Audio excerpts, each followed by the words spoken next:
everybody, it's Mike Jeffers, ChicagoJazz.com, and welcome to Talkin' Jazz. We are here at the Pianoforte Studios, 1335 South Michigan Avenue. I'm here with Bob Baldori. He and Arthur Migliazza, they are coming into town June 23rd, 7 p.m. They're going to be doing their Boogie Stomp. Now, this has been on Off-Broadway, featured on Off-Broadway for many years, I believe, right? And then you've also toured throughout the entire world. So why don't we just talk a little bit, Bob, before we get into kind of the back-end stuff. What can people expect to hear on June 23rd right here at Pianoforte? Boogie, swing, blues, jazz, stride, rock and roll, rhythm and blues.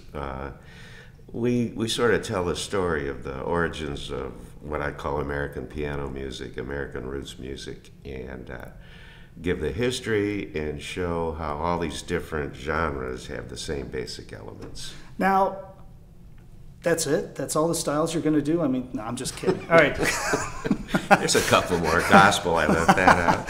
Well, the thing that I found fascinating just looking over everything and watching some of the previews is I don't think a lot of people realize how everything is interconnected. And you're really going through, it's more than a concert. You're actually telling stories, I believe, right? And giving the history of where this got to this, got to this, got to this, right? We give the history and the elements, the basic elements of jazz, are rhythm, improvisation, and syncopation. When Marcellus says jazz was rhythm and improvisation over the blues. And that covers everything, all those genres I just talked about. Sure. It's, we're not redefining it, but sort of presenting an overview of all these elements and where they came from and how they were sort of created out of African-American culture after the end of the Civil War. So when the story starts, are you starting right at the beginning? I mean, are you starting like right after the Civil War and starting from there, or are there key points you're touching on?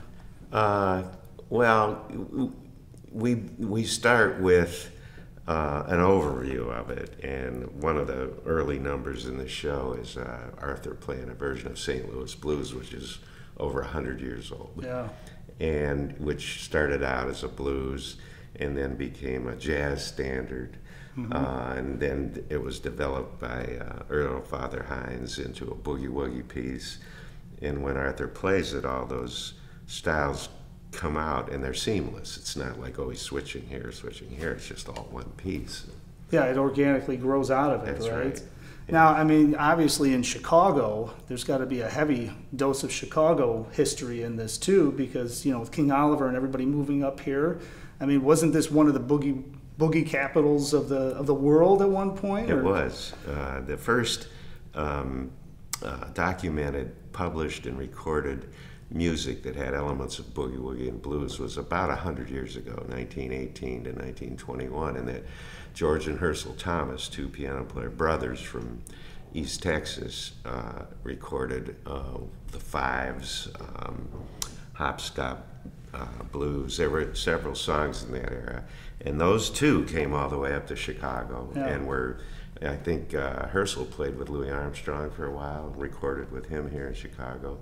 There's a huge Chicago element. We start the second half of the show with a song that with a version of Tennessee Waltz that I learned from Art Hodes, sitting at the knee of Art Hodes, who was a legendary Chicago piano, blues, boogie, stride piano player who ended his career with a gig at Mayfair Regency, and I used to go there and see him during cocktail hours. You know, and that's the thing, I think. I mean, is that how you came up? Did you originally grow up in Chicago? No, I'm from Michigan, but I spent half a lifetime here in Chicago. I played with Chuck Berry for 50 years. Yep. And we played so many gigs in Chicago, McCormick Place, Auditorium Theater. We opened the world's biggest McDonald's. Oh, you did? Here in Chicago. I remember. Well, there's your resume piece right there. I mean, that's and it. I recorded with him at Chess. I did 2 albums. Played on 2 of Chuck's albums. One of them he recorded at my place in Michigan.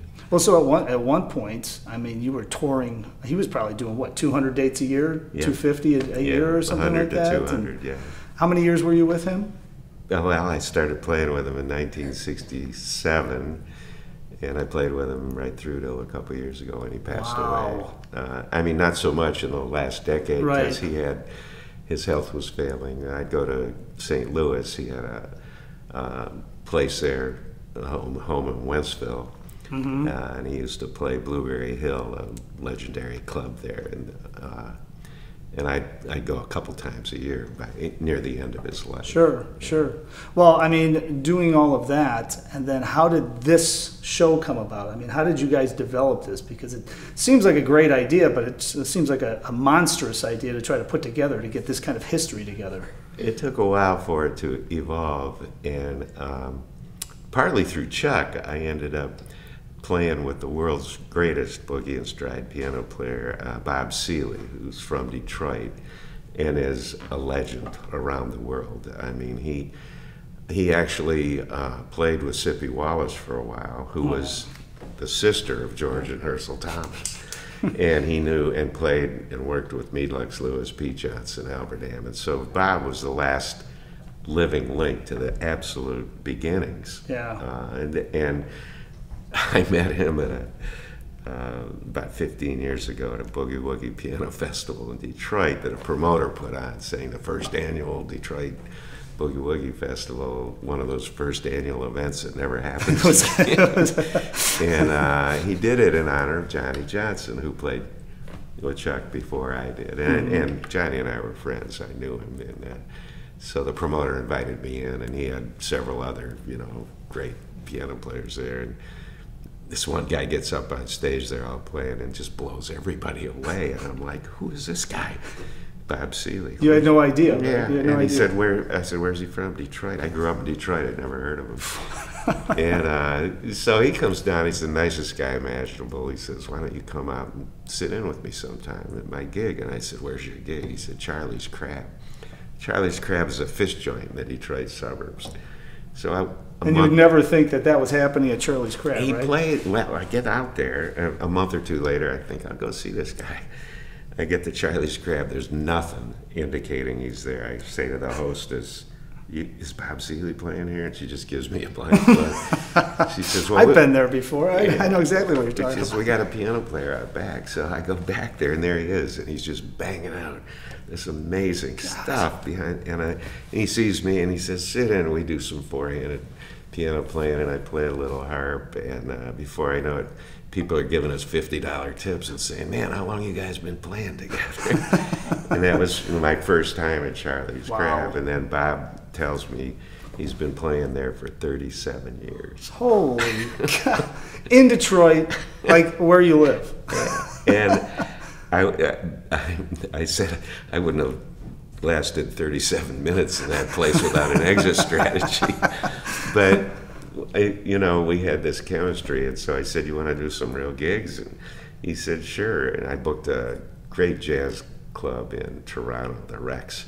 And we went up there, and it just worked. And then I booked us into Birdland in New York City. And we killed the place. And then we got, somehow we got an international reputation, and we toured Russia several times, Europe. And it was a loose partnership. I mean, we both still played our own, gigs, but in the course of working with Bob, all this history came out, and we both have a legacy, and we were telling stories. And then because I was touring somewhat in the there's a circuit of festivals for this genre all over Europe, more than here. The big one here is in Cincinnati every July. And at these festivals, they'd have the players, the limited number of players that do this, and that was how I met Arthur. And then Arthur came through Michigan once and said, come on down and see me at a gig. I sat in with Arthur, and sort of the same thing happened. It was just love at first sight. Well, the boogie woogie piano players, and I mean, we both know Erwin Helfer, right? And I mean, the guys. I'm living with him. Well, and the guys that are coming up that are learning this all flock to the older guys that know how to do this, and they really get in. It's almost like a really tight knit. It is. Community there, right? A cult. I didn't want to say cult, but okay, I'll let you say cult. I'm just kidding. Well, so you two decided to take all this history that you have and that you've learned over the years and start putting it together? Well, I wrote a script for it. I had done a lot of theater in my checkered past. And I just saw we had so many good stories that evolved, while we were playing. And I put it into a 20-page script and massaged it with the performances. Arthur and I did it. In fact, the first theater run we did of it, I did at a place in Lansing called the Stormfield. And I played the first week with Seeley, who had other gigs that he had to do. And then the second week, that was the first real run I did with Arthur. And it just clicked. I mean, and of course, that was just in its rudimentary stages. After that, we really refined it. Yeah. So what kind of audience do you find? Are you drawing in the casual listener as well as the hardcore jazz and boogie woogie people? Or? Well, when we played New York, I had people every night come up to me and say, "This is the only show I've been to where I can bring my kids and my grandfather," and they both love it. Yeah. And so it has a real wide demographic. Anyone who wants to play the piano. I mean, young kids that are, with parents that are having trouble getting them to play classical or jazz, they bring them to see us, and the kids want to play the piano. And the older folks, that's their generation. Sure. We get a lot of people that say, "I grew up on this." Of course. Stuff. Sure. June 23rd. You can come and see us here. They can come see you here and ask you all the questions they want to ask you about anything they want to know. But of course, you're going to already have all the answers because it's all in the show, so you'll know everything you need to know about the genre. Is it, when I was looking at it, maybe it was because it was in the theaters, is there like a multimedia aspect to it? Yes, and we have what they call a projection design, but it isn't. We won't be bringing it to this show because it requires, you have to be parked in a place, for a 2 or 3 or 4 week run, right, to actually do a set. But this place is a jewel box. This is one of the most, of all the places we've played around the world, this is one of the best venues for listening to music I've ever played. Yeah. I love it here. Well, I agree. I mean, the way they have this set up here at Piano Forte, thanks to Thomas and the whole staff here, it's a really intimate theater. And obviously the beautiful Yamaha here and the incredible Faziolis that they have downstairs and upstairs and everywhere else. So if you're going to come to the show, it's June 23rd, 7 p.m. It's 1335 South Michigan Avenue right here in Chicago, Piano Forte. Get all the information at pianofortechicago.com. And of course, you can get more information about Bob and Arthur at boogiestomp.com.